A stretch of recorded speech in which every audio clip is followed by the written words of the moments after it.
everyone, I'm Katie. This is episode 2 of my environmental education series that I am doing in lieu of being in class right now because we are all quarantined. So yeah, I'm doing these environmental education videos. I'm going to try to have a couple out per week of a couple different things that you all can do at home.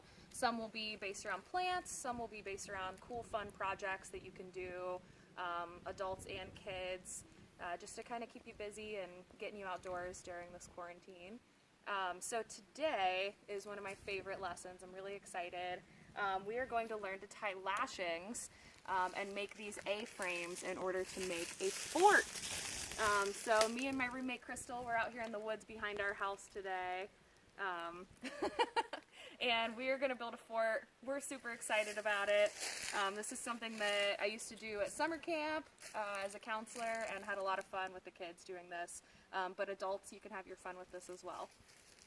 So I'm going to try to make this as simple as possible so that you all can do it at home. You really don't need many materials. If you have some paracord or rope or something at home that you think is sturdy enough, maybe not like little string, but like some sturdy rope. This is 550 cord, so you can find this at Walmart or any other like outdoor type store. Super cheap, and it holds a lot of weight. And then we just went and found some sticks. We took a saw with us to kind of get proper sizes and that kind of thing, but you really don't even need that. You can just forage your own sticks. So I'm going to start off with teaching you all how to tie a lashing. This is super, super useful information for fun, building forts, but also for survival skills. If you just want, whenever you're out camping, to build your own fort, or if you're in a situation that you have to build your own fort, if you have some cord with you and you can find some sticks, then you can make your own shelter for the night. So we're going to start off with about an arm's length of this to wrap around. So I always start underneath here, and then you want to have a fairly long tail because you want to go around once, twice, and as you can see, that makes an X when you go around twice. You're going to go underneath a third time here, and then when you go that time, you're going to come in the middle of this X underneath of it. So see how that goes right underneath there? And then when you tie that, pull it really tight. That is called a clove hitch. And that actually is super secure. I know it might not really look like it, but the tighter you pull on that, the tighter it cinches down. So that's step 1 of tying your lashing. Once you've done that, I'm going to have Crystal help me prop this up just a little bit. It's nice if you can have it just a little propped so that you're able to tie it a little bit easier whenever you have to go underneath. So now that we have our clove hitch there, now I'm going to start, so basically this is just a whole system of over and under. So now I'm going to go underneath here, and then we're going to come up. So you want to make sure that like both sticks are getting tied in there.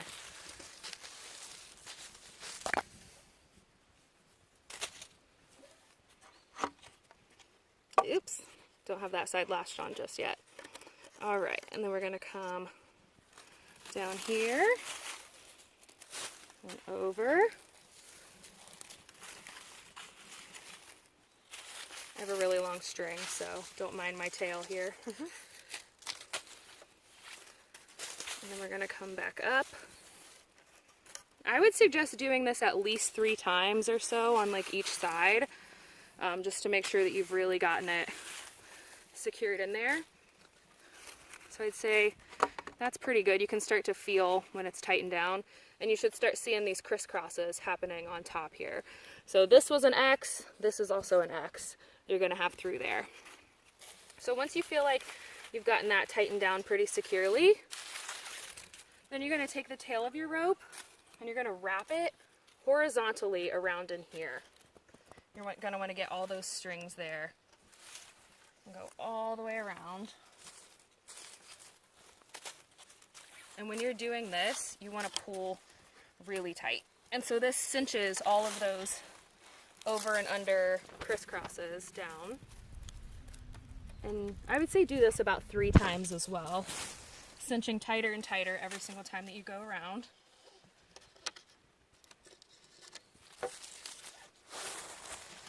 pull real good.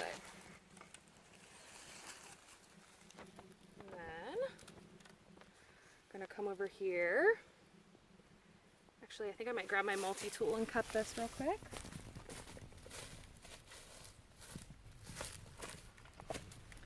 So now that I know where the tail is, I'm gonna cut this.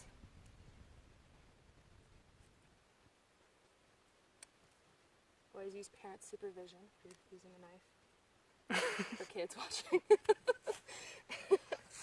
Okay, and then as you remember, we started with a clove hitch, so we're going to end with a clove hitch as well. So we're going to do the X, make that crisscross there, see the X, and then we're going to come back around again and go underneath of the X and then pull that tight. Then this is the tail of this clove hitch, so you can pull those again if you feel like making it a little more secure. And now that is totally attached on there. This end isn't attached, or it'll seem a lot more sturdy whenever that happens. Yeah, so then you do this at each crisscross point on your A. So this is point 1, this will be point 2. So this is the middle part of the A. This is just like the reinforcement stick that will keep the A from separating any further. Yeah, that's a good view there. And then you can see how we have these two outer sticks. And then to end it, I'll tie this one up here together as well.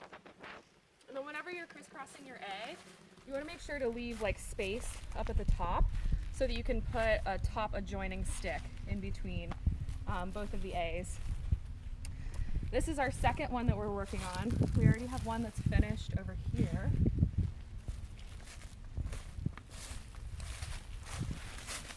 This one's flipped upside down a little bit, but as you can see, we're going to be able to stand this up, and this will be the end piece of our fort here. This is lashed together, so this will be really tight and able to hold any weight. And then up here, it's all lashed together as well, and then up top we'll put in the adjoining piece between the two A's. So stay tuned. We're going to do a final video once we have everything put together. If you have any questions about this, please let me know. If you are a child, please use adult supervision, or we have a dog friend that just joined us. Or, you know, make a smaller structure with smaller sticks that aren't going to hurt you if they fall. But yeah, have fun, get outside in the quarantine. Remember to practice that social distancing, but definitely try to have some fun and go outside and make a fort, everyone. Yeah. Thanks for tuning in. You guys want to build a fort? Hey, Bella.